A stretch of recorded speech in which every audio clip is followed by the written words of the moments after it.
Hello dear dreamers, welcome to Sleepy Sorcerer Stories, your sanctuary for peaceful tales and gentle rest. Tonight the story will be told differently, from the perspective of Eleonora herself, the Witch of the East.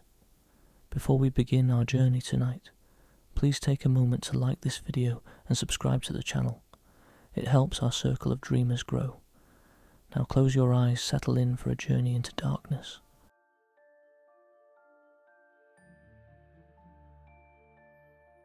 My name is Eleonora, though you may know me by another title, the Wicked Witch of the East. That is what they called me. What they still call me in the songs the Munchkins sing when they think I cannot hear them from beneath the earth where I dwell. But let me tell you something about wickedness. Let me tell you about the day I died without dying. About the moment everything I knew shattered like glass. And I learned that the word good is perhaps the most dangerous lie ever whispered in this world or any other. I need you to understand something before we go further. I need you to feel what I felt in that moment. So close your eyes if you can. Imagine yourself standing in your home, the place you have lived for centuries. The place you have protected, ruled, and yes, controlled with an iron fist because control was necessary. You are standing at your window, looking out over the fields of indigo and corn that stretch to the horizon, watching your people work. They fear you. You know this, but they are safe. They are fed. The darkness beyond the borders does not touch them because you stand between them and it. Now imagine the sky turning green. Not the green of spring grass or emerald gemstones, but a sickly, rotting green like infected flesh. The air pressure drops so suddenly your ears pop. Your magic, which normally flows through you like a second heartbeat, begins to scream warnings. Something is coming, something that does not belong, something that violates every natural law of Oz. I had perhaps 30 seconds of warning, 30 seconds to realize that the tornado forming above my land was not a natural phenomenon. I could feel the fingerprints of sky magic all over it. Could smell the particular signature of weather manipulation that only one witch in all of Oz could perform with such precision. Locusta, the so-called good witch of the north. But I had no time to wonder why, no time to defend myself properly, because then I saw it, a house, an entire structure torn from another world entirely, spinning in that green vortex like a toy in a child's hand. And it was falling directly toward my tower. I tried to run. Of course I tried to run, but the magic holding that house, the magic guiding its descent, was too strong. It was like trying to fight against gravity itself. The last thing I remember from that moment before impact was the absurd detail of white curtains fluttering in a window, and a little dog barking frantically from inside. Then the world exploded into pain and darkness. They say being crushed to death is one of the worst ways to die, that the pressure on your chest makes it impossible to breathe, that your ribs crack one by one, that your organs rupture and you drown in your own blood. They are right. Except I could not die. I am bound to the land of the East, you see. An ancient magic, older than the wizard, older than the current dynasty of witches. My life force is tied to the soil itself, to the roots that dig, deep beneath Munchkinland, to the bedrock and the underground rivers and the bones of those who came before. As long as the East exists, I exist. So, instead of dying, I experience every moment of that agony with perfect crystalline clarity. The oak beams of the farmhouse, each one weighing hundreds of pounds, pressed down on my body. My spine cracked. I felt each vertebra separate, felt the nerves screaming as they were severed, and then, impossibly, began to heal only to be crushed again under the unrelenting weight. My legs were twisted at angles that should not exist. My left arm was pinned beneath my own body, every bone from shoulder to fingertip shattered into fragments. But worst of all was my chest. The main support beam, a massive piece of timber that must have been the farmhouse's central structure, lay directly across my ribcage. With each attempted breath, I could feel my ribs bending, cracking, splintering. My lungs could not expand. I was suffocating by millimeters, dying by degrees, except I could not die. And then I heard the voices. At first, they were muffled, distant, like I was underwater. But as my hearing adjusted, as my magic desperately worked to keep my consciousness from fragmenting entirely, the voices became clearer. They were singing. The Munchkins were singing. Ding dong, the witch is dead. Which old witch? The wicked witch. Ding dong, the wicked witch is dead. Each word was a knife, not because they wounded my pride, though I will admit that stung, but because I understood in that moment just how thoroughly I had failed them. I had ruled the East for 300 years. I had kept the borders secure against the wild magic that seeps from the deadly desert. I had negotiated trade agreements with the other regions.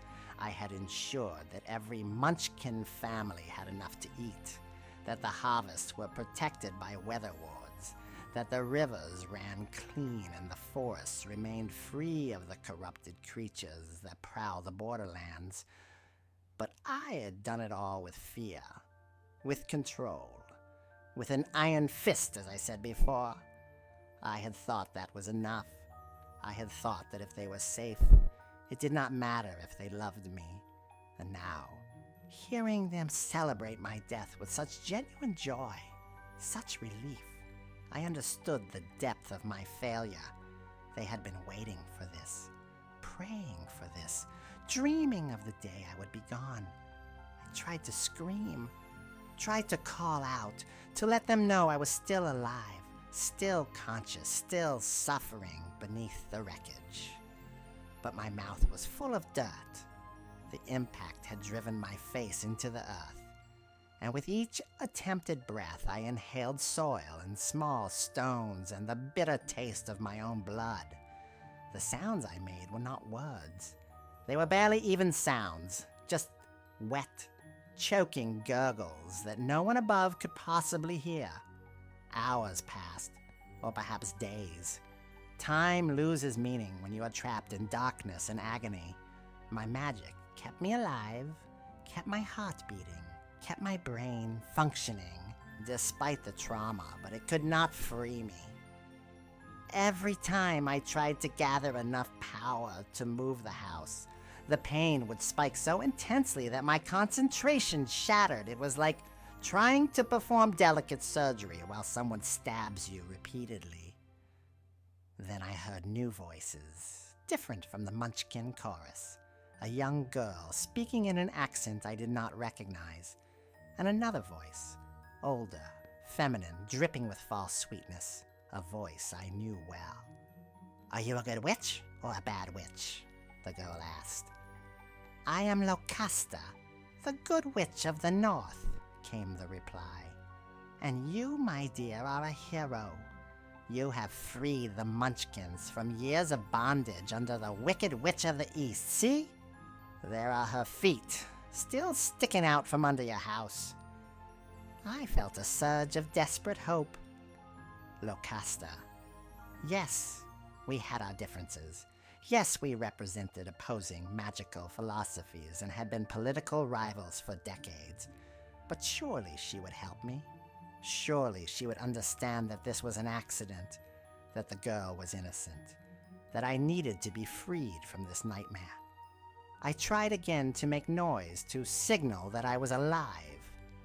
This time, I managed something almost like a word, a broken, agonized help, that clawed its way up through the dirt and blood in my throat, and Locusta heard me. I know she did, because in the next moment I felt her magic wash over the wreckage of the house, not to lift it, not to help, but to silence me. A dampening spell woven so subtly that no one else would detect it, wrapped around my crushed form like a suffocating blanket. My next attempts to cry out produced no sound at all. Not even that pathetic gurgle. Nothing. Now, my dear, Locusta continued, her voice taking on a conspiratorial tone, you must take the witch's silver shoes. They are powerful magic, and it would be dangerous to leave them here. Put them on, and they will protect you on your journey. No. No, no, no, no, no. The shoes. She could not take the shoes. Those shoes were not just a fashion choice or a treasure to be claimed. They were my anchor, the physical manifestation of the pact I had made with the land of the East centuries ago. They channeled the earth magic that flowed through the region, focused it, allowed me to shape it and direct it. Without them, I was still bound to the land, still unable to die, but I would be powerless, helpless. I felt small hands touch my feet. The girl, Dorothy, she was kneeling in the mud, reaching under the house, reaching for me. For a moment, I thought perhaps she would feel my skin, would realize I was warm, that I was alive. But Locusta had been thorough. Her spell made my flesh feel cold, made my legs seem stiff and lifeless. To Dorothy's innocent touch, I was nothing more than a corpse. The girl pulled off the left shoe first. The moment it left my foot, I felt a tearing sensation unlike anything I had experienced before. Imagine someone reaching into your chest and ripping out a piece of your soul. Not enough to kill you, but enough to fundamentally change what you are. The magic that had been flowing through me, the power that had sustained me through centuries, began to drain away like water through a crack. Then, the right shoe, and with its removal, the last of my active magic vanished. I could still feel the land, could still sense the roots and stones and dark earth around me, but I could no longer shape it, could no longer use it. I was trapped not just physically now, but magically as well. Perfect, Locusta said, and I could hear the smile in her voice. They fit you perfectly, my dear. Now, you must follow the yellow brick road to the Emerald City. The Great Wizard of Oz will help you return home to Kansas. More words. Instructions. The sound of the crowd resuming their celebration. And then, slowly the voices faded as the gathering dispersed. The Munchkins returned to their homes. Locusta departed in her bubble of light. Dorothy, I later learned, was taken to be cleaned and fed and prepared for her journey. And I remained, buried beneath tons of oak and timber, powerless, unable to die, unable to heal, unable even to scream. Alone in the dark with only my pain and my rage for company. The first week was the worst. My body, no longer sustained by active magic, began to follow the natural processes it had been holding at bay. But again, I could not die. So instead, I experienced every stage of what should have been death. My flesh began to decay. I felt the bacteria consuming me from the inside, felt the insects that found their way into the darkness begin their work. My enhanced consciousness, that curse of immortality, recorded every moment in perfect detail. By the second week, I had stopped trying to escape, stopped trying to move. I simply existed in that space between life and death, wondering if this would be my eternity, trapped forever beneath a farmhouse, aware but unable to act, feeling my body rot away and regenerate and rot again in an endless cycle of horror. But then, something changed. On what I estimated to be the 15th day, I felt something new. A tingling in what remained of my left hand, the one that was pressed deepest into the earth. At first, I thought it was just another phantom sensation, another cruel trick of my damaged nerves. But it persisted, and it grew. The earth itself was reaching back to me. Without the shoes to channel and focus the magic, without my conscious will shaping it, the raw power of the land began to seep into me directly. Not the refined, controlled energy I was used to wielding. This was something older, primal, the magic that existed before witches, before the wizard, before Oz itself had a name.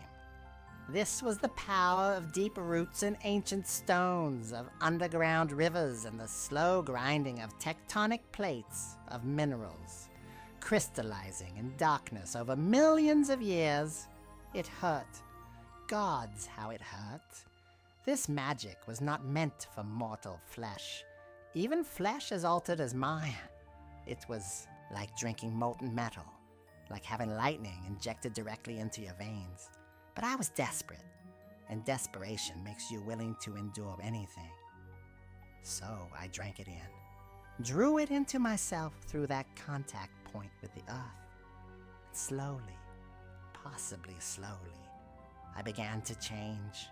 My broken bones did not just heal, they petrified, taking on the density and strength of stone.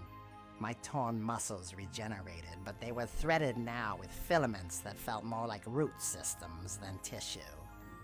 My blood, which had pooled and coagulated in the spaces between the beams, began to flow again, but it carried sediment and minerals, making it thick and dark. I was becoming something new, something that perhaps had never existed before.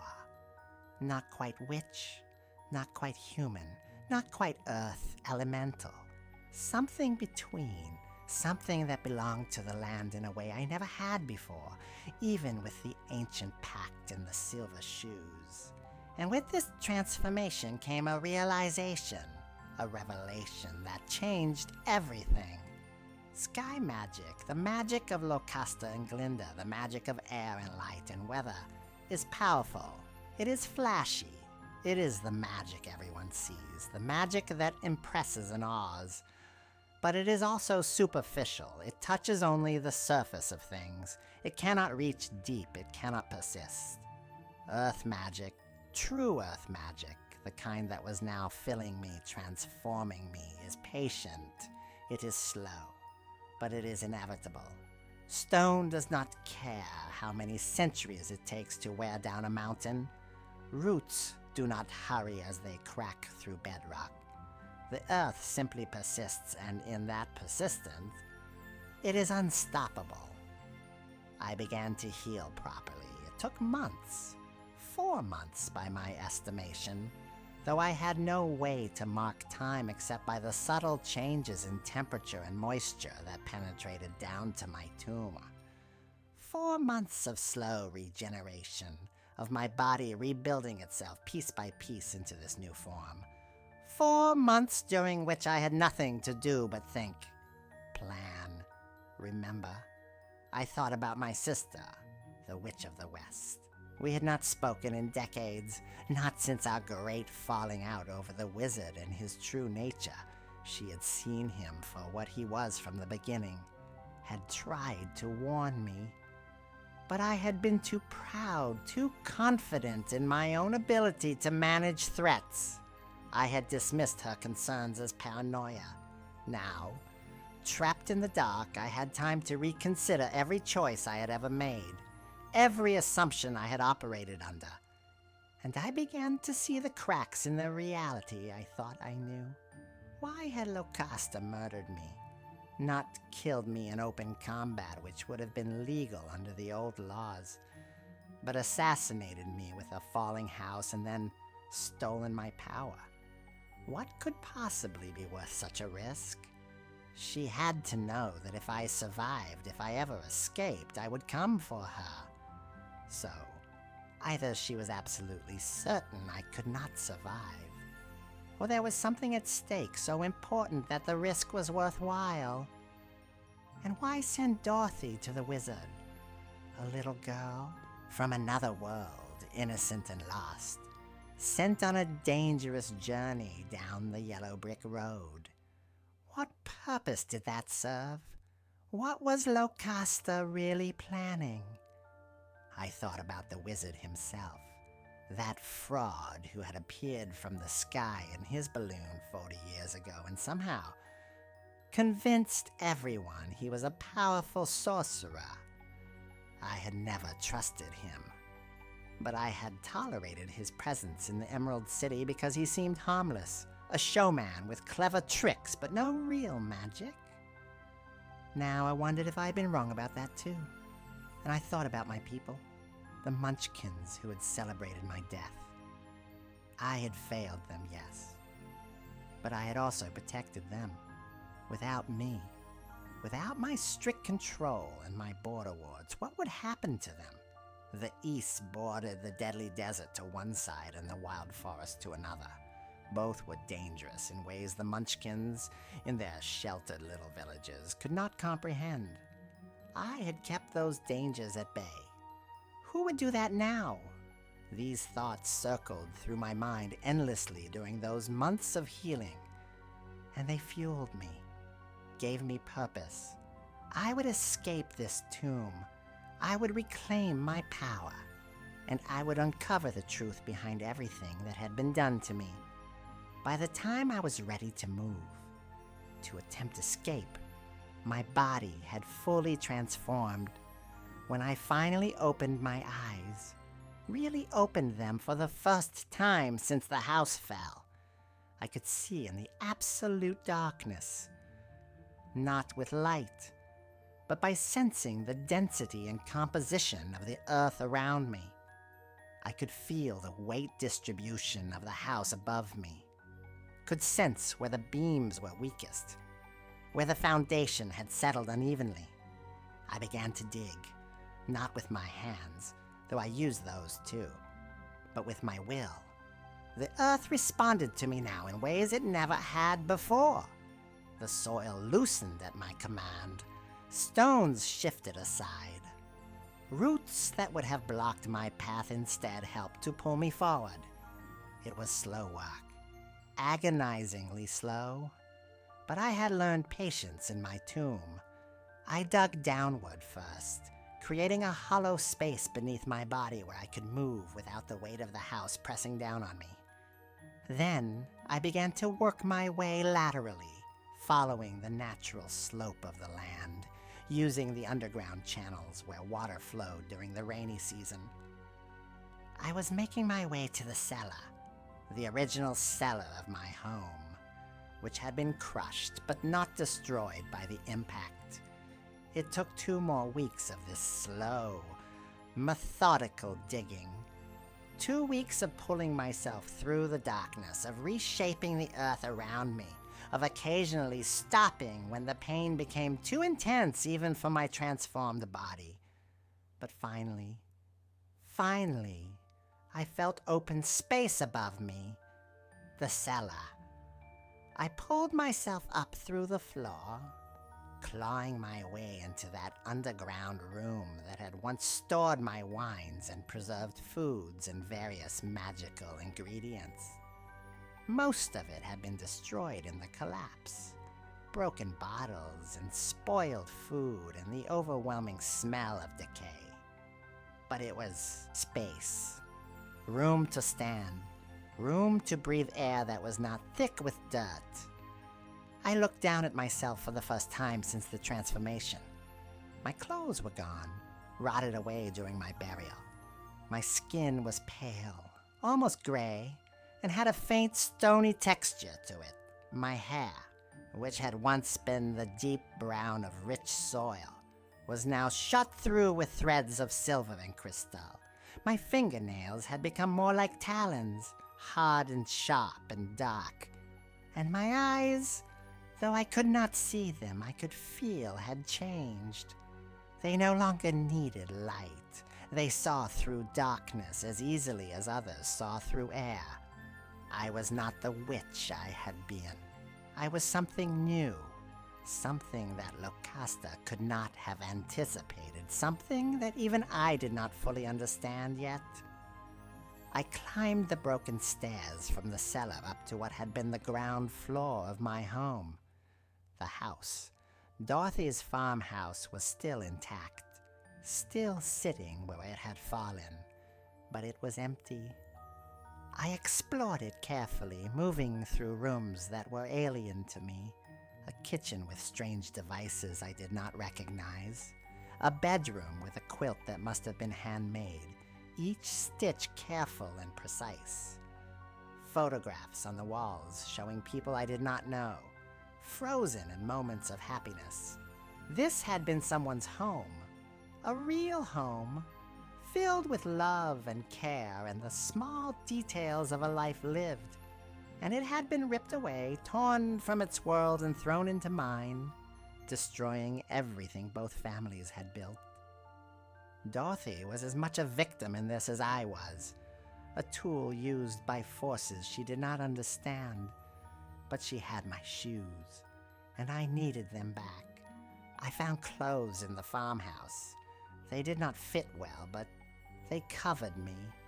I emerged from the house in the deep hours of night, when even the Munchkins, who usually worked late in the fields, had returned to their homes. I stood in what had once been my courtyard, now a crater of churned earth and destroyed gardens, and I listened. The East was in chaos.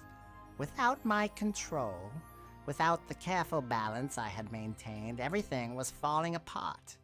I could hear arguing in the distance, the sound of something being smashed, a scream quickly cut off. The Munchkins were not celebrating anymore. They were fighting over resources, over territory, over old grudges that I had kept suppressed through force of will and the threat of my power. And beyond their petty conflicts, I could sense something worse. The borders were weakening. The wards I had maintained, that I had refreshed and reinforced for 300 years, were failing. And the things that dwelt in the dark places, the things that I had kept at bay, were noticing. I wanted to stop it, wanted to restore order immediately, but I was powerless. Without the shoes, I could not cast the spells needed to repair the wards. I could not project my will across the entire region. I could barely manage the earth magic I had learned, and that only in my immediate vicinity. So, instead of trying to fix everything, I did what I should have done the moment I realized Locusta had betrayed me. I began to hunt, to track, to follow the trail of the little girl from Kansas who had, however unwittingly, stolen my power and left me to rot beneath her farmhouse. The yellow brick road is not a natural formation. It was created by the wizard when he first came to power, a grand gesture meant to impress the people of Oz and make them believe in his magical abilities. The bricks are actually quite ordinary, just painted yellow, but they are arranged in such a way that they create a path of least resistance through the dangerous territories between the regions. Following the road means avoiding the worst of the wild magic, the corrupted zones, the territories claimed by things that do not welcome travelers. Dorothy had left nearly 5 months earlier, while I was still trapped in healing. But I could follow her trail easily enough. The earth remembered her footsteps. More than that, it remembered the silver shoes. They had been part of the land for so long that their presence left a wake, like a boat moving through water. All I had to do was follow that wake. I traveled at night, using the darkness as cover. My transformed body needed less rest than it had before.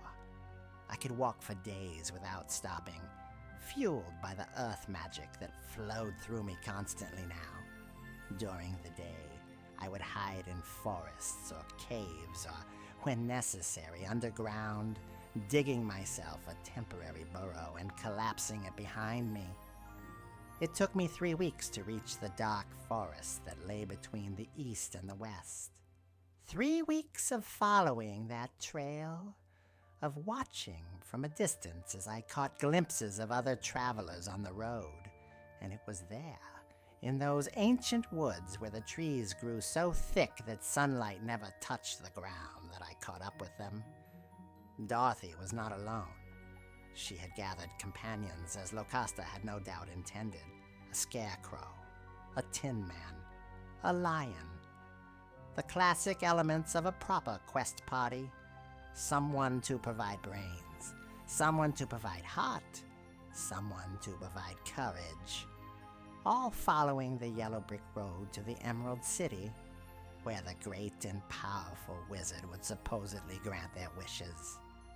I watched them from the shadows for 2 days before I made my presence known, and in that time, I learned things, disturbing things, things that made me question everything I thought I knew about Oz and its history.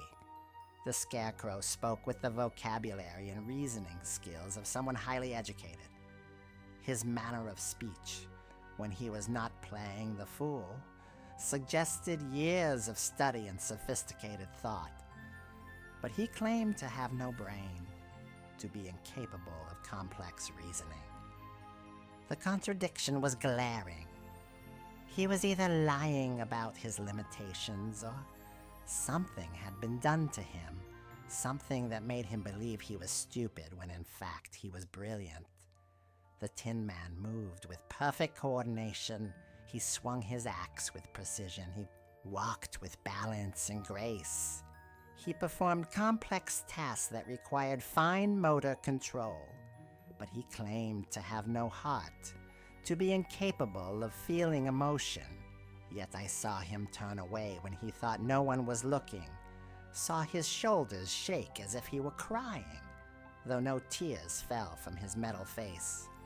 Whatever he had been through, whatever had transformed him into living tin, had not removed his capacity for emotion. It had only convinced him that he lacked that capacity. And the lion.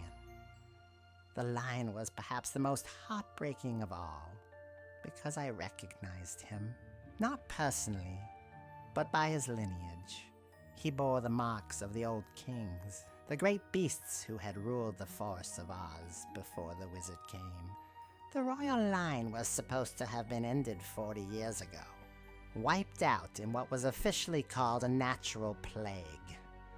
But looking at this lion, hearing him speak of his cowardice, of his inadequacy, I understood that the royal line had not been ended. It had been broken, transformed, made to forget what it was, to believe itself weak and unworthy.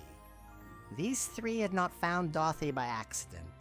They had been placed in her path, positioned carefully, their minds altered, their sense of self destroyed, all to create the perfect companions for a little girl from Kansas who needed to reach the Emerald City. But why? What was the purpose of such elaborate manipulation? I needed answers, and I decided to start with the one I thought might remember, the one whose transformation was physical rather than entirely mental. I waited until they made camp for the night. Dorothy and the lion fell asleep quickly. The Scarecrow, who did not sleep, stood watch, but the Tin Man wandered away from the fire, seeking privacy for whatever emotional crisis he was experiencing. I followed him, moving through the forest as silently as roots growing through soil. He stopped in a small clearing, far enough from camp that the others could not hear him. And then he did something that confirmed my suspicions. He placed his metal hand over where his heart should have been, and he wept, not with tears, because he no longer had the ability to produce them, but with great, shuddering sobs that made his entire body shake. "Nick," I said softly, stepping out of the shadows. He spun toward me, raising his axe defensively, but I saw the moment of recognition in his eyes, the confusion, the impossible hope. "Eleonora," he whispered, "but you're dead. The house." "I survived," I said, moving closer. "Barely, but I survived.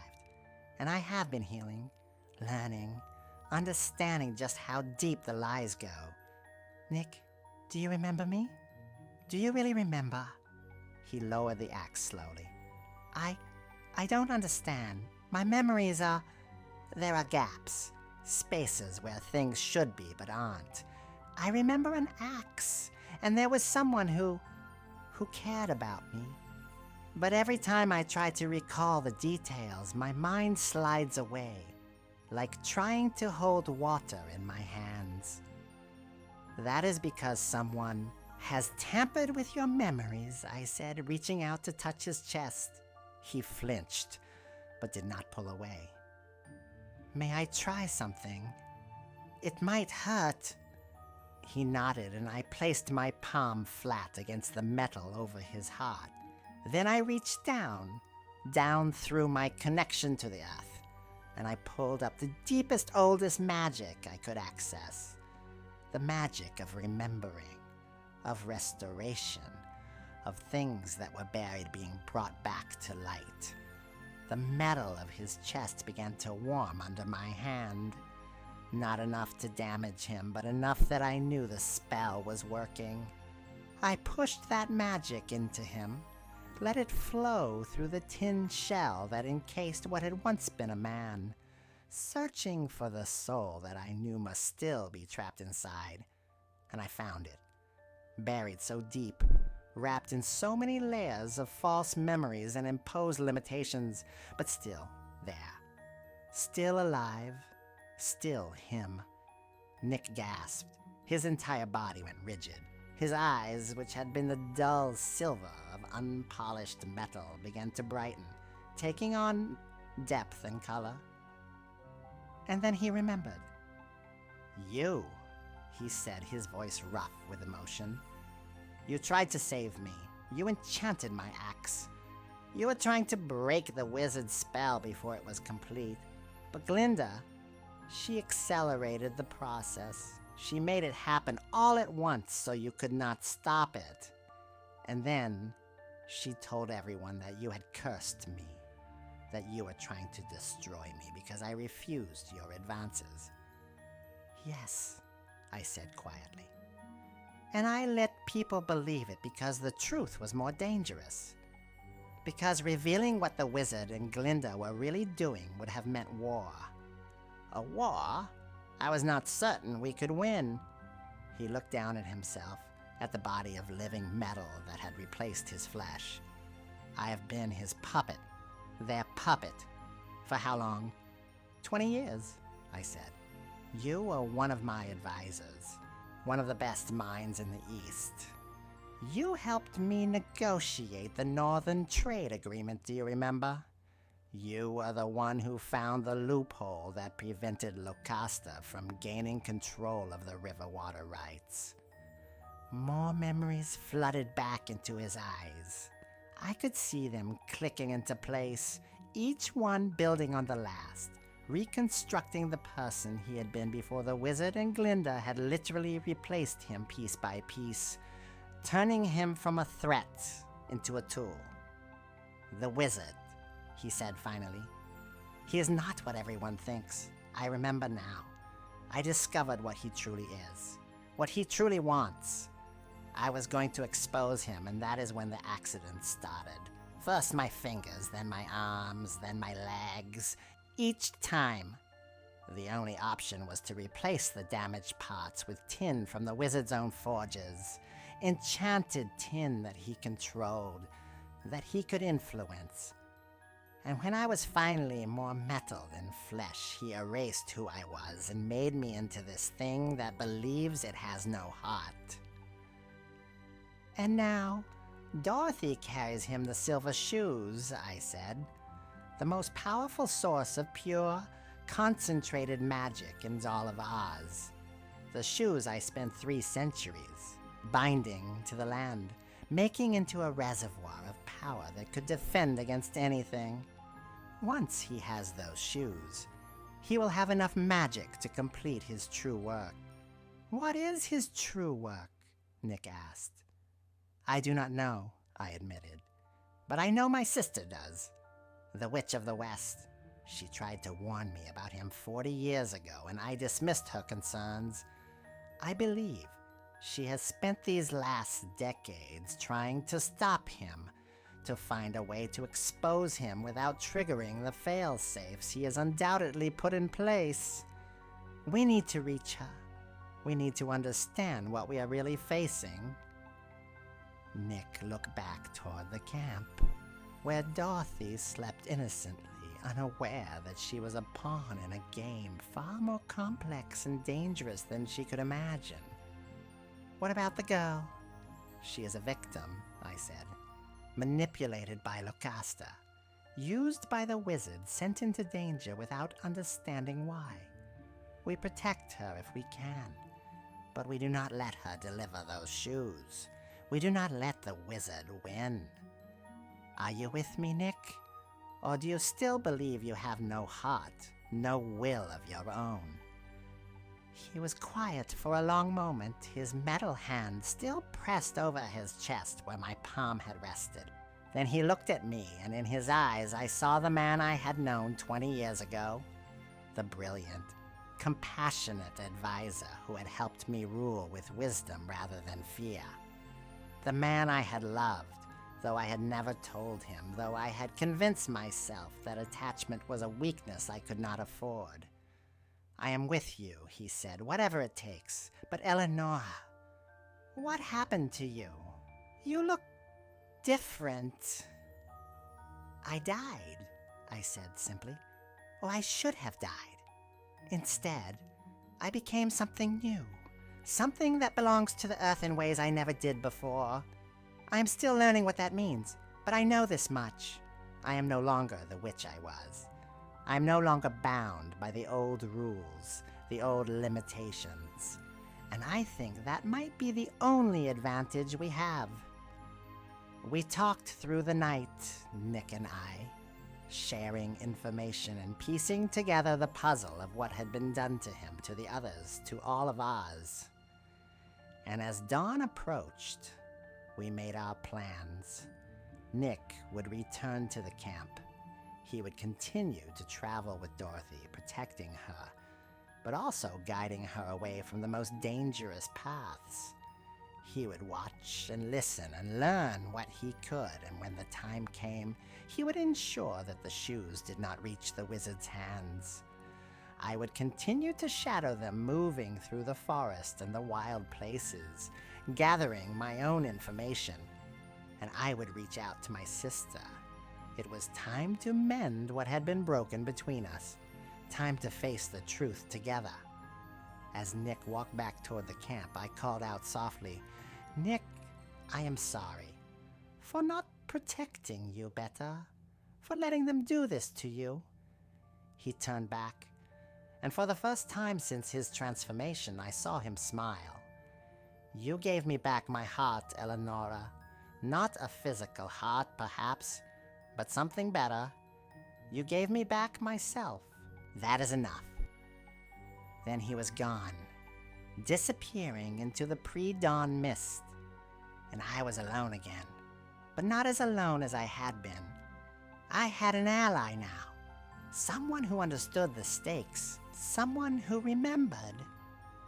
I continued west through the forest, moving faster now that I did not need to maintain my surveillance. The trail of the silver shoes was still easy to follow, and I knew where Dorothy was heading. The Witch of the West Castle. The stories painted my sister as a tyrant, a monster who enslaved the Winkies and commanded an army of flying monkeys. But I knew better. I knew that she had always been the one who saw clearly, who was not fooled by the wizard's tricks and Glinda's false benevolence. It took me 5 more days to reach the border of the West. 5 days during which I felt the land itself changing as I moved from the forests of the East into the mountains and plains of my sister's domain. The earth here was different, drier, harder, less responsive to my newfound abilities. But it still spoke to me, still welcomed me in its way. And I could feel her presence, not directly, but through the land itself. The wards she had placed were different from mine, where I had focused on keeping things out, on creating barriers and boundaries. She had focused on awareness, on knowing everything that happened within her domain. It was a more subtle approach, and in many ways more effective. You cannot fight what you do not know is there. I sent out a signal through the earth, a pulse of magic that carried my unique signature, a message that said, "Sister, I am here. We need to talk." The response came within hours, not through the earth, but through the air. I heard them before I saw them. The sound of dozens of wings beating in unison, the winged monkeys descending from the sky in a coordinated formation that spoke of military training rather than wild chaos. They landed around me, forming a circle but not attacking. Their leader, a scarred veteran with gray in his fur and wisdom in his eyes, stepped forward and bowed. "Lady Eleanor of the East," he said formally, "the West has been expecting you. She asks that you come with us.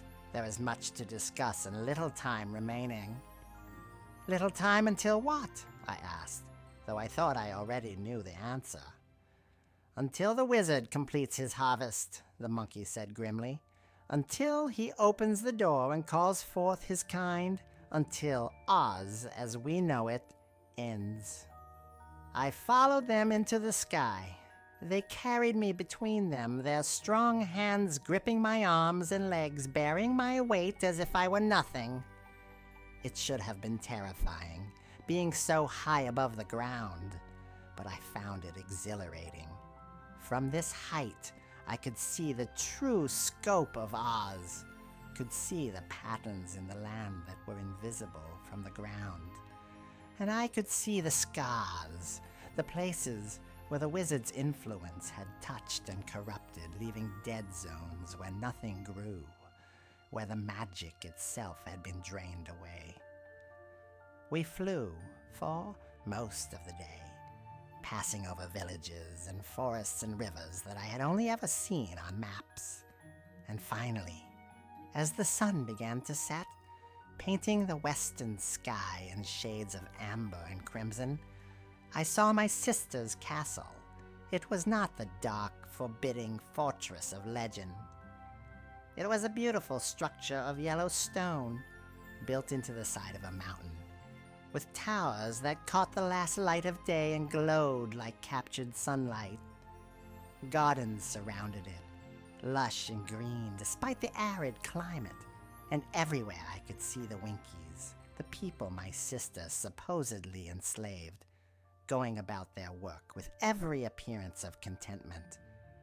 The monkeys set me down gently in the main courtyard, and there, standing at the top of the steps leading into the castle, was my sister. She looked older. Of course she did. 40 years had passed since I had last seen her face. But it was more than that. She looked tired, worn, like someone who had been fighting a war with no allies and no hope of victory. But when she saw me, truly saw me and recognized what I had become, she smiled. "Little sister," she said, using the old nickname from when we were young, before we became witches, before the wizard, before everything fell apart. "You look like you crawled your way up from the depths of the earth itself." "I did," I said, "quite literally. Locasta tried to murder me." "I know," she said, coming down the steps and embracing me. "I felt it when the house fell. Felt your magic being severed from the land. I thought you were dead. I mourned you, Eleonora. Even though we had been estranged, even though you did not believe me about the wizard, I mourned you. I'm sorry, I said, returning her embrace. I should have listened. I should have believed you, and now Dorothy is bringing him the shoes, and I have no idea how to stop it. Come inside, she said. We have much to discuss, and I fear the time for subtle plans has passed. The wizard is making his final move. If we are to stop him, we must be willing to risk everything, including our lives. We sat in her private chambers, just the two of us, and she told me everything. The truth about the wizard, about what he really was and what he wanted. And with each revelation, I felt the last pieces of my old understanding of Oz crumble away. The wizard was not from Kansas, as he claimed. Or rather, he was from Kansas, but Kansas was not his origin. He was something that had found a weak point between worlds, a place where the barriers were thin. He had possessed the balloonist from Kansas, wearing his body like a suit, and then he had used the balloon to cross over into Oz, a world that was saturated with magic, a world that, to something like him, was like a feast laid out for a starving man. He was a parasite, a magical parasite from a dimension where magic had long since been consumed, where his kind had devoured everything and were desperately seeking new worlds to feed upon. For 40 years, he had been slowly draining Oz, establishing his Emerald City at the center of the land, creating his roads and his infrastructure, all of it designed to channel magic toward him, to make it easier for him to feed. But there was a limit to how much he could take directly. The land fought back. The natural systems of Oz, the balance between the regions, the wild magic that existed in the borderlands, all of it resisted his influence. He could nibble at the edges, could slowly drain away the power over decades and centuries.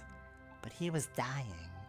The body he wore was failing, breaking down under the strain of hosting something that should not exist in this reality. He needed a massive influx of pure magic, enough to not just sustain himself, but to transform himself, to anchor himself properly in this world so that he could begin the real work of summoning others of his kind, of turning Oz into a feeding ground for an entire species of magical parasites. And the silver shoes were exactly what he needed. They contained 300 years of accumulated earth magic, bound and concentrated and ready to be released.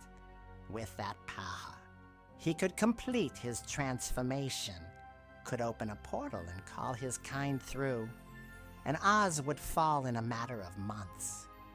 But why the elaborate scheme with Dorothy, I asked. Why not simply send someone to steal the shoes from me directly? Because of the binding, my sister said. The shoes were bound to you, to your will and your life force. If someone had simply taken them, they would have been useless, inert. But if you were killed, truly killed, the binding would transfer to whoever possessed them at the moment of your death. Locusta tried to murder you, and Dorothy took the shoes from what everyone believed was your corpse. So, the magic, the binding, transferred to her. She is now the anchor for all that power. But I am not dead, I said. The binding should have snapped back to me the moment I recovered. Except you are no longer what you were, my sister pointed out. You died in every way that matters magically. Your original binding was severed. Then you were reborn as something new. The shoes do not recognize you anymore. As far as the magic is concerned, Eleanor of the East died beneath that house, and Dorothy now carries the power that was once yours. It was a cruel irony. My survival, my transformation, had actually ensured that the wizard's plan would work. If I had truly died, the shoes would have lost their power entirely, becoming just ordinary footwear. But because I lived, because the binding had transferred to Dorothy, believing I was dead, the shoes retained their full strength. So, what do we do? I asked. How do we stop this? We kill him, my sister said simply. Not exile him, not imprison him, not seal him away. We kill him permanently in a way that will prevent any others of his kind from using his anchor point to cross over. And there is only one way to do that. She explained, and with each word, I felt my heart sink, because the method she described required sacrifices, required risks that might very well destroy us both. But it was the only way. The wizard's life force was not contained in his body. That was just a shell, a meat puppet he wore. His true essence was stored somewhere safe, somewhere he thought no one would ever find it. And my sister, through 40 years of patient observation and careful magic, had located it. It was hidden inside the Emerald Palace itself, inside a hollowed-out tree in a secret garden that only the wizard could access. And inside that tree was a series of nested containers, a ram, containing a duck, containing an egg, and inside the egg was the wizard's true heart, the core of his being, the thing that had to be destroyed if we were to kill him permanently. But the tree could only be cut by someone who belonged to the palace, someone who had been welcomed in, who had been granted the rights and privileges of a guest, and the only person currently traveling toward the Emerald City who would be so welcomed was Dorothy. We needed Dorothy to get the shoes to the palace, needed her to be granted audience with the wizard, and then, at the moment when he reached for the shoes, when his attention was entirely focused on claiming that power, we would strike. Nick would cut down the tree. I would destroy the containers. My sister would shatter the egg, and the wizard would die. His essence destroyed, his anchor point collapsed, the portal he had been preparing to open sealed forever. But it required perfect timing, required that we all be in the right place at exactly the right moment. And it required that Dorothy survive long enough to deliver the shoes, which meant we had to protect her from all the dangers the wizard would throw at her to test her worthiness. There is one more thing, my sister said quietly. Glinda. She is not just a collaborator. She is the one who brought him here. She is the one who opened the way between worlds 40 years ago, hoping to gain power by allying with something she thought she could control. And when she realized what he truly was, when she understood that he would not share Oz, but would consume it entirely, it was too late. She was bound to him, unable to betray him without destroying herself in the process. So, we deal with Glinda too, I said. After the wizard is dead, we deal with her. No, my sister said, we deal with her, Durin, because she is the key to one more thing. The wizard has a failsafe. If he senses that his life is in danger, he will trigger a spell that will drain every living thing in Oz simultaneously. He will burn the world to fuel one last desperate attempt at transformation. Glinda is the anchor for that spell. We have to neutralize her at the same moment we destroy the wizard's heart. Otherwise, even if we succeed in killing him, Oz dies anyway. It was a complex plan. Too complex, with too many moving parts and too many things that could go wrong. But it was the only plan we had, and time was running out. Dorothy would reach the palace within days, within a week at most. My sister gave me a ring, a simple band of silver, unadorned but thrumming with power. This is keyed to my own, she said, showing me an identical ring on her finger. When the time comes, when Dorothy is in the throne room and the wizard reaches for the shoes, I will trigger my ring. You will feel it. That is your signal. That is when you destroy the containers. And if something goes wrong, I asked. She smiled, but it was a sad, tired smile. Then we die, but at least we die fighting. At least we die trying to protect the world we love rather than watching it be slowly consumed. That has to be enough, little sister. It has to be. I wanted to argue, wanted to demand a better plan, a safer approach. But I knew she was right. This was our only chance. And if we failed, if the wizard succeeded, then death would be a mercy compared to what would happen to Oz. So I agreed. I took the ring, and I prepared for war. The next few days were a blur of activity. My sister and I worked together, combining our magic in ways we had not done since we were young students, learning our craft from the old witches who came before us. We wove spells of protection and concealment. We prepared countermeasures for every defensive ward the wizard had placed around his palace. We trained with weapons because magic alone might not be enough. And we talked, really talked for the first time in 40 years. We spoke about our falling out, about the choices we had made, about the paths that had led us to this moment. We forgave each other, not with words really, but with understanding, with the recognition that we had both been trying to protect Oz in our own ways, and that neither of us had been entirely right or entirely wrong. She told me about the water, about how the wizard had poisoned the water supply in the West, mixing it with a substance from his world that was toxic to witches. It did not kill instantly, but it burned on contact, caused agonizing pain, and would eventually destroy a witch's connection to magic if enough was absorbed. She had been avoiding water for years, had let the rumors of her melting spread because it kept people afraid, kept them from questioning too closely. "Let them think I am weak to water," she had said. "Let them think they have a simple weapon against me. It makes them careless. And carelessness is something I can exploit."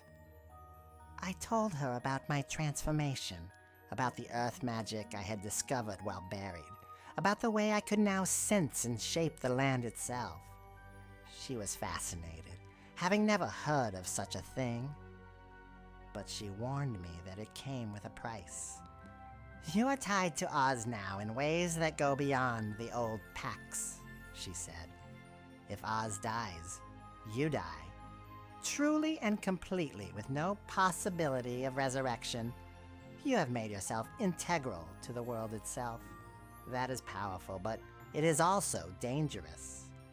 "I know," I said, "but it feels right. For the first time since I took power in the East, I feel like I truly belong, like I'm part of something larger than myself. That is worth the risk." Finally, the day came. My sister's scouts reported that Dorothy had entered the Emerald City, that she had been welcomed by the wizard, that she had been sent on one final quest. She had to bring proof of the West's death.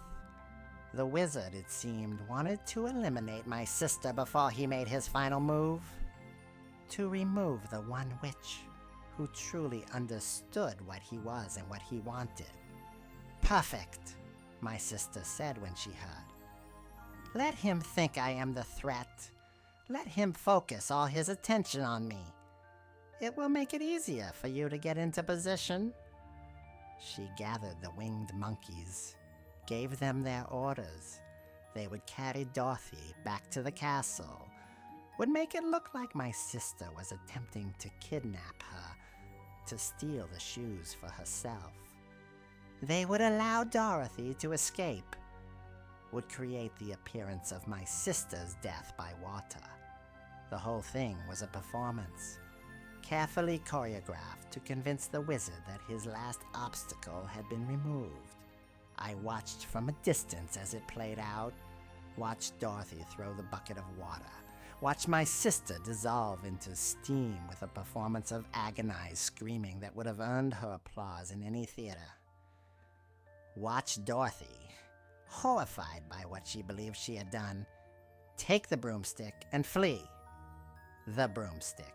That was the key to the next phase. Because the broomstick was not really a broomstick, it was a listening device, carefully constructed to transmit every sound within 50 feet directly to my sister and to me. We would hear everything the wizard said in the throne room, would know the exact moment to strike. I traveled ahead of Dorothy, moving through the earth itself, burrowing beneath the Emerald City until I was directly under the palace. I could feel the wizard above me, could sense the wrongness of his presence like a cancer in the heart of Oz. And I could feel the tree, the hollow tree where he had hidden his essence. It was almost directly above me, separated by perhaps 50 feet of palace foundations and enchanted stone. I began to dig upward, slowly, carefully, making sure not to trigger any of the wards I knew must be in place. It took hours. My hands, transformed into something between flesh and stone, tore through dirt and rock with ease, but the enchanted materials required more finesse.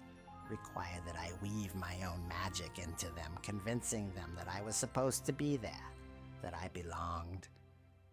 Finally, I broke through into a sub-basement, a hidden level beneath the palace that was not on any map.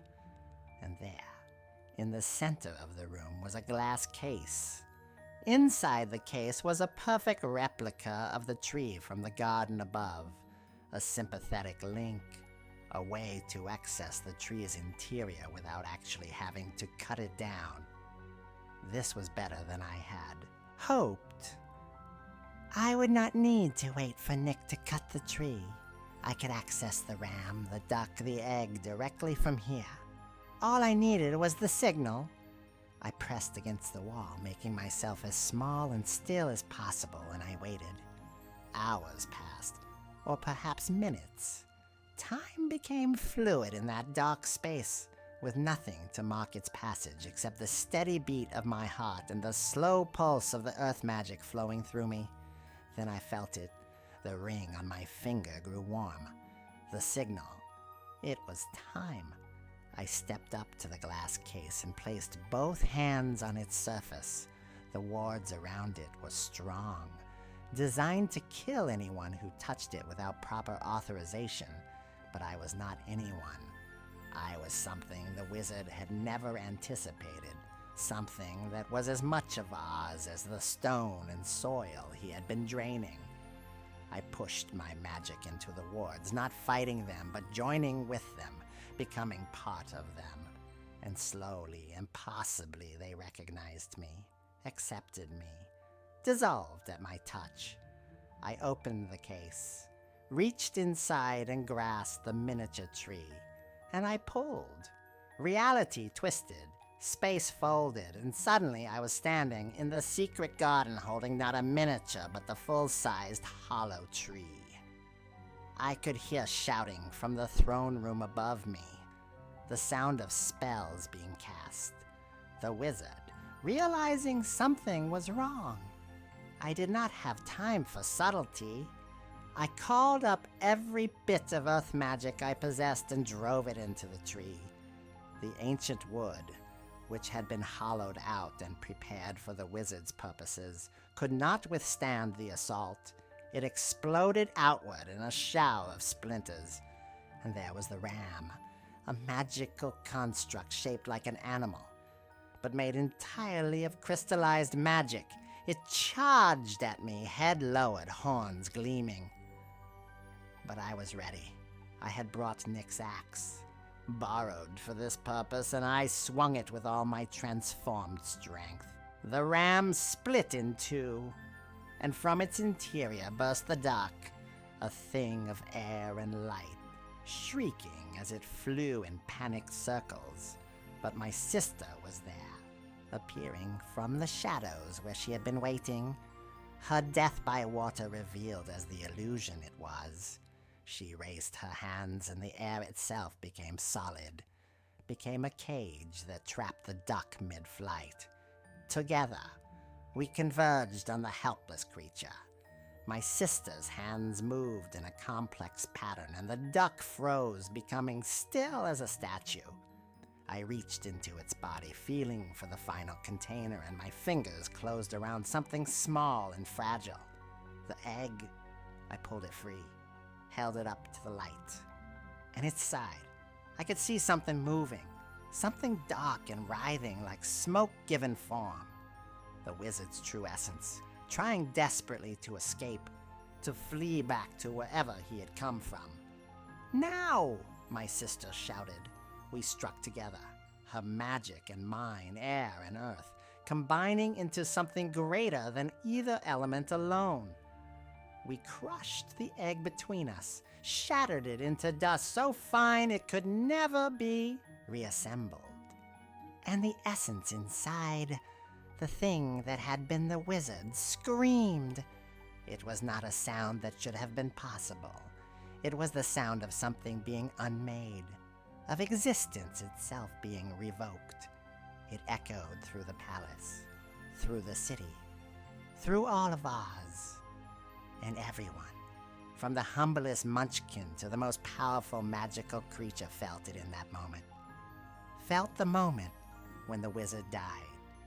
But we were not done, because we could feel the failsafe activating, the spell that would drain all life from Oz, that would use the death of the world to fuel one last desperate transformation. Glinda was the anchor for that spell, and we had to break her connection before it completed. We ran. Through the secret garden into the palace proper, up the grand stairs toward the throne room, where Glinda was undoubtedly waiting, where she would be trying to manage the chaos of the wizard's death while keeping the fail-safe spell active. We burst into the throne room to find it in chaos. Dorothy was there, backed into a corner, the silver shoes on her feet glowing with unleashed power. Nick was there, his axe raised, standing between Dorothy and Glinda.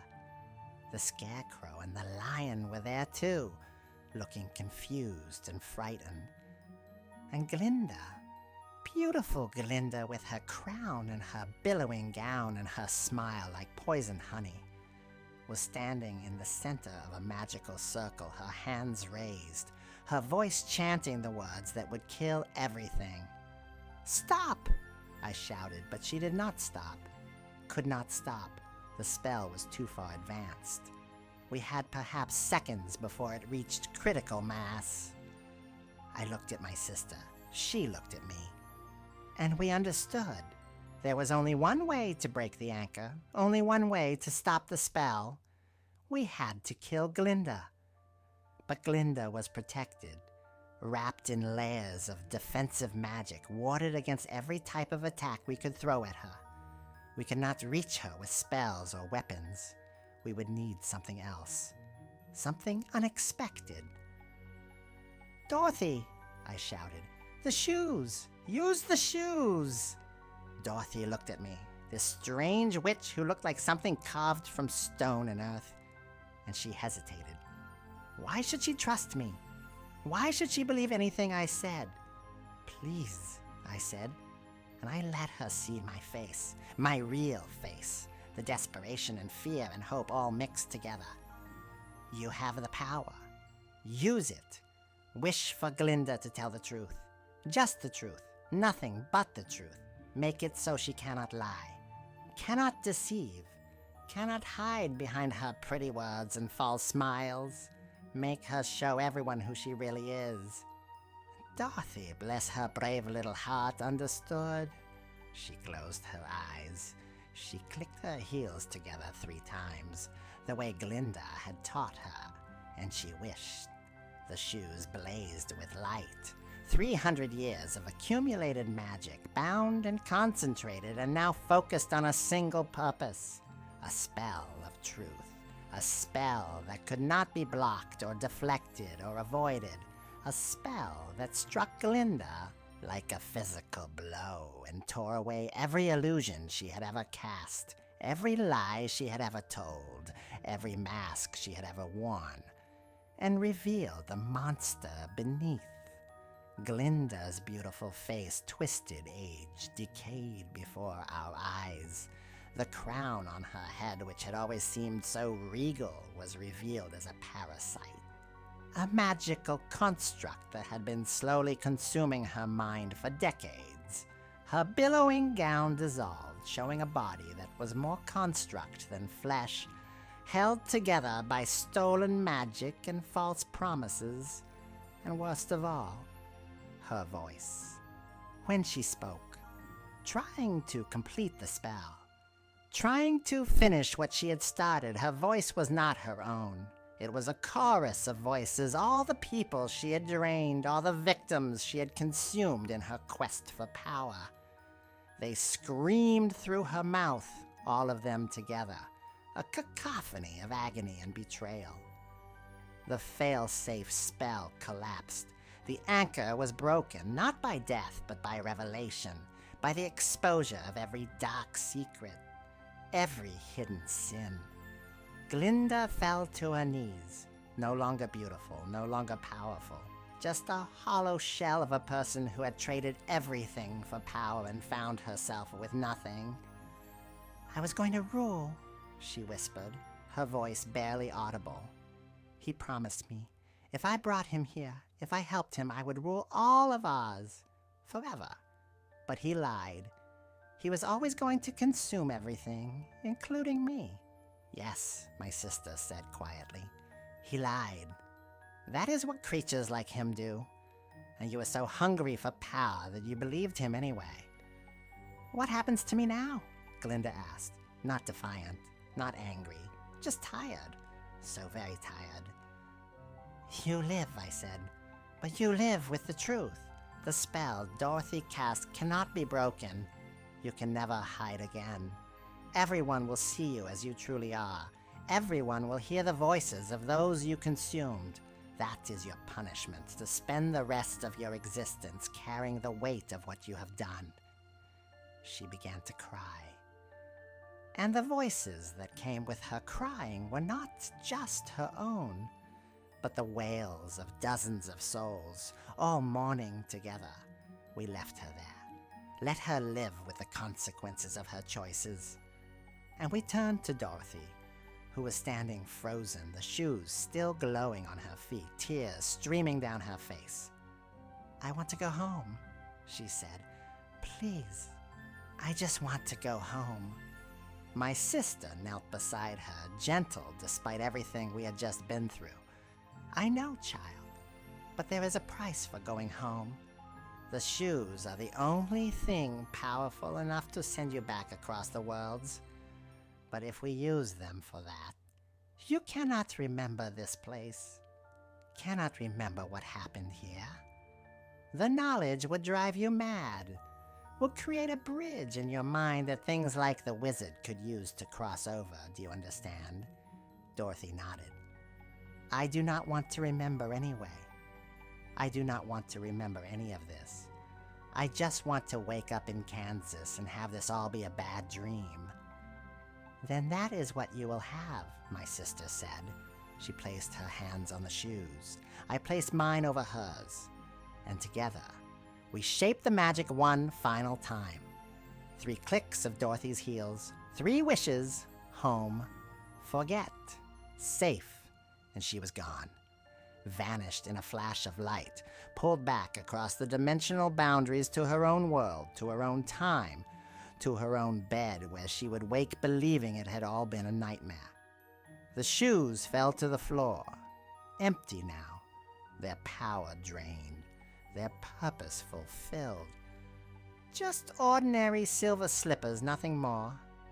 I picked them up and looked at them. 300 years of my life had gone into binding these shoes, filling them with power. And now they were just metal and leather, just objects. The magic was gone. But I found I did not mind, because I had something better now.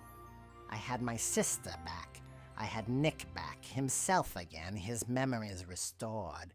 I had the Scarecrow, who we discovered had been the wizard's former advisor, mind-wiped when he learned too much. I had the Lion, who we learned was the last of the royal line. His courage stolen by Glinda to make him controllable. And I had Oz, damaged, yes, scarred by 40 years of the wizard's feeding.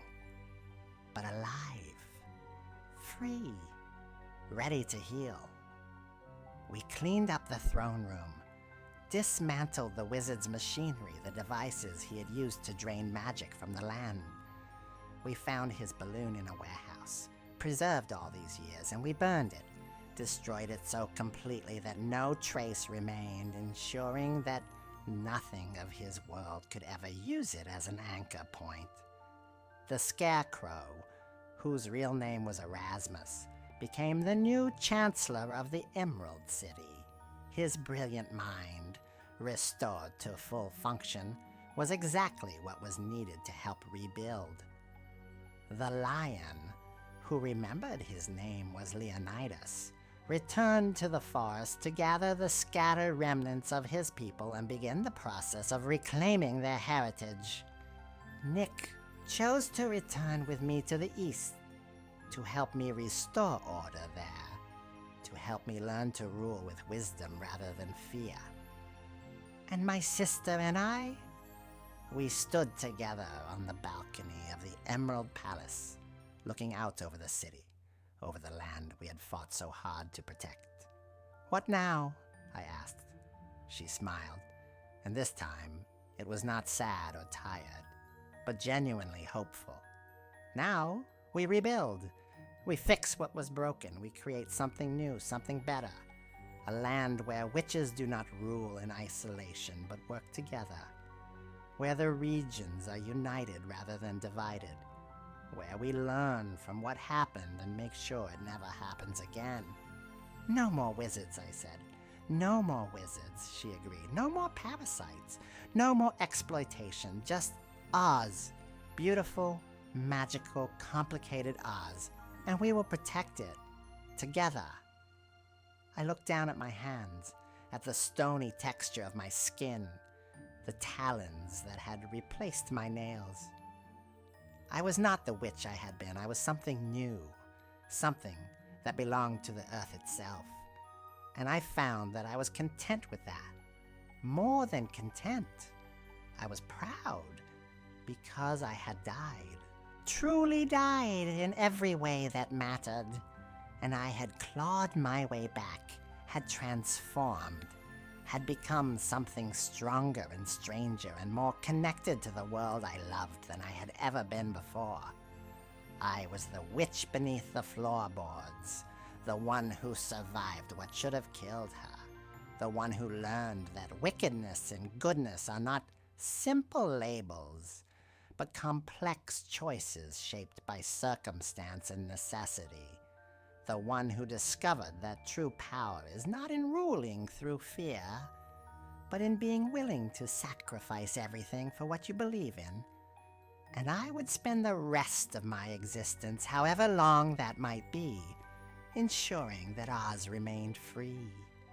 That no one, whether they call themselves good or wicked or anything in between, would ever threaten my world again. The Munchkins gradually stopped singing about my death. They learned the truth of what had happened, of how Locusta had betrayed them as much as she had betrayed me. They learned about the wizard, about the danger he had posed, about how close they had come to being consumed. And slowly, grudgingly, they began to understand that my iron rule had not been cruelty for its own sake, but protection. Some of them came to me years later and apologized for celebrating, for dancing on what they thought was my grave. I forgave them, because I understood. I had been so focused on protecting them that I had forgotten to let them know they were loved. Had forgotten that fear alone is not enough to build a society on. So, I changed, adapted, learned to rule with my sister's wisdom and Nick's compassion and Erasmus's brilliant strategies and Leonidas's courage. Learned to be more than just the wicked witch of the East. Learned to be Eleonora. Just Eleonora. A person, flawed and complicated, who had died and been reborn and chose to spend her second life trying to be better than she was in her first. And on quiet nights, when the work was done and I had time to myself, I would go down into the earth, would burrow deep into the soil and stone, down to where the darkness was complete and the silence was perfect. And I would listen to the heartbeat of Oz itself, the slow, patient rhythm of a world that had survived a great wound and was healing.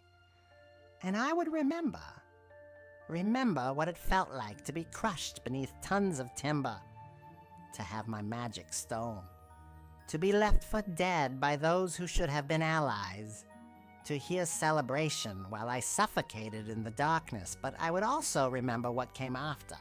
The transformation, the discovery of new powers, the reconciliation with my sister, the victory against the wizard, the chance to start again, to be better. That is my story. The story of how the Wicked Witch of the East died beneath a farmhouse and clawed her way back to life as something new. Something that Oz had never seen before and may never see again. I am the witch beneath the floorboards. I am the one who survived. I am the one who protects Oz from the darkness. And I will never, ever let anyone take this world from me again.